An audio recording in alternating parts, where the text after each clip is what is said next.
Ambassador صاحب, let's start from you. Diplomacy at its peak, یعنی دو ممالک ان کے بیچ میں ایسا پوائنٹ آ گیا تھا اب کہ ہوپلیسنس پھیلنے لگی تھی. مختلف ممالک اب بیچ میں پڑنے لگے تھے کہ پتہ نہیں کچھ ہونا بھی ہے یا نہیں ہونا. وہ ممالک جو کسی زمانے میں اس بات پہ آمادہ تھے کہ ایران کے اوپر اٹیک ہونا ہے, اب وہ بھی یو ایس اے کو کال کر کے کہہ رہے تھے کہ نہیں اس کو معاملے کو ثالثی کی طرف لے کر جائیں. سو ایک ہوپلیسنس آ گئی تھی. How do you see the twist and turn of events کہ آج فیلڈ مارشل ایران میں بیٹھے ہیں اور ایک بار پھر تھوڑی امید جاگی؟ جی ہماری جو سفارتی کوششیں تھیں میڈیشن کی وہ تو جاری رہی تھی.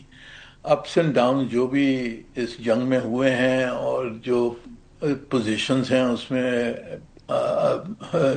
جو تبدیلی آئی ہے وہ اس کے باوجود ہماری سفارتی کوششیں تو جاری رہی ہیں اس وقت.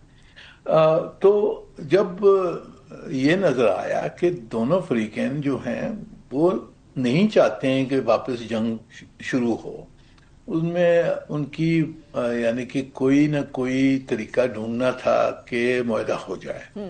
ہماری کوششیں جاری رہی ہیں اور انشاءاللہ کامیاب ہوں گی, کیونکہ دونوں طرف سے ایک ٹرسٹ ہے پاکستان کے اوپر اور ہم نے اس کو برقرار رکھا ہے. ہم نے بالکل کوئی لیکس نہیں کی, کوئی پوزیشن نہیں بتائی اور کام کرتے رہے. تو انشاءاللہ اب ایک ڈیسائسو مومنٹ ہے یہ, جس میں جو ایک بہت اہم سوالات کے اوپر بھی فیصلے کرنے ہیں, وہ ایران کو کرنے ہیں اور امریکہ کو کرنے ہیں. اور میری نظر میں پوزیشنز کافی قریب آ گئی ہیں, پر فائنل فیصلے بھی کرنے ہیں.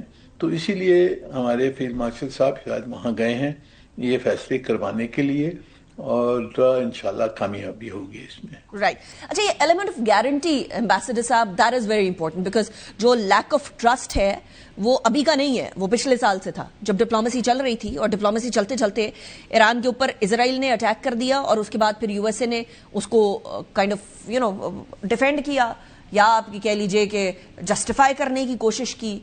And then comes the question کہ دونوں ایک دوسرے کے اوپر ٹرسٹ کتنا کر سکتے ہیں. سو یہ ٹرسٹ کریٹ کرنا, ایک تو ود ان ایران جو ٹرسٹ کریٹ کرنا, political side and I R G C side, وہ کتنا کامیاب آپ کو لگتا ہے؟ اور اس کے اندر پوری سچویشن کے اندر U S A and Iran کے بیچ میں جو مسٹرسٹ تھا وہ گیپ برج ہوتا ہوا آپ کو نظر آیا ہے؟ کوئی دونوں فریقین ایک ایک قدم پیچھے گئے ہیں یا ابھی بھی ڈٹے ہوئے ہی نظر آتے ہیں, یا وہ جو ڈٹے ہوئے ہیں وہ صرف اور صرف پبلک پاسچرنگ ہے؟ نہیں جی, میرے خیال میں مسٹرسٹ جو ہے امریکہ اور ایران کے درمیان وہ تو برقرار ہے. وہ نہ ایران ٹرسٹ کرتا ہے نہ امریکہ ٹرسٹ کرتا ہے, آپس میں ان کی جنگ جاری ہے آخر. تو جو ٹرسٹ کا جو ہے وہ پاکستان کے تحت ٹرسٹ جو کریڈیبلٹی کہتے ہیں انگریزی میں, کریڈیبلٹی بڑھانے میں پاکستان کا بہت اس میں کردار رہا ہے. اور کریڈیبلٹی کیسے بنی ہے؟ کریڈیبلٹی کیوں بنی ہے کہ کیونکہ ہماری جو کوششیں ہیں اس کو خطے کی سپورٹ ہے, جس میں سعودی عرب ہے, ترکی ہے, ایجپٹ ہے, قطر ہے, یہ سب ہماری کوششوں کو سپورٹ کر رہے ہیں. چین کا سپورٹ ہے, دبے الفاظ میں روس کا بھی سپورٹ ہے.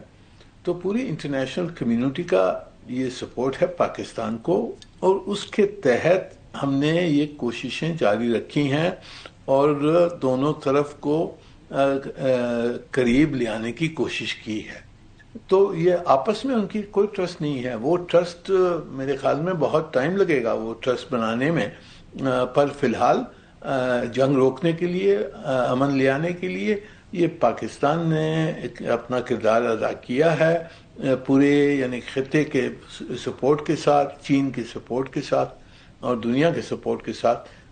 تو اس میں ہمارا رول بہت اہم رہا ہے میری نظر میں. رائٹ. اور آپ اسلام آباد ٹاکس 2 کب ہوتے ہوئے دیکھ رہے ہیں ایمبیسڈر صاحب ود یور ڈپلومیٹک انسائٹ؟ جی دیکھیں, اب تو یہ دیکھنے کی بات ہے کہ یہ اگر معاہدہ ہو جاتا ہے تو پھر اس کو کس طرح سے فارملائز کرنے کا ارادہ ہے دونوں طرف کا. یہ ہو سکتا ہے کہ سیکنڈ راؤنڈ ہو جائے، وہ اسلام آباد میں ہو، کہاں اور ہو جائے، کہ اس کے اوپر جو معاہدہ ہوگا اس پہ سگنیچرز ہو جائیں یا کچھ قسم کی یعنی فارملائزیشن ہو جائے. یہ بھی امکان ہے کہ اگر معاہدہ ہو جاتا ہے تو پھر فیصلہ یہ کریں گے کہ اس کو سلامتی کونسل میں لیا جائے اور وہاں سے فارملائز کیا. تو اٹ ڈپینڈس کہ کس طرح سے یعنی جو فریقین ہیں وہ کس طرح کیا فیصلہ کرتے ہیں کہ اس کو فارملائز کرنے کے لیے کیا کرنا چاہیے. میری نظر میں بہت ساری اس میں 2-3 آپشنز ہیں جس میں اسلام آباد سیکنڈ راؤنڈ ہونے کی بھی امکان ہے. رائٹ.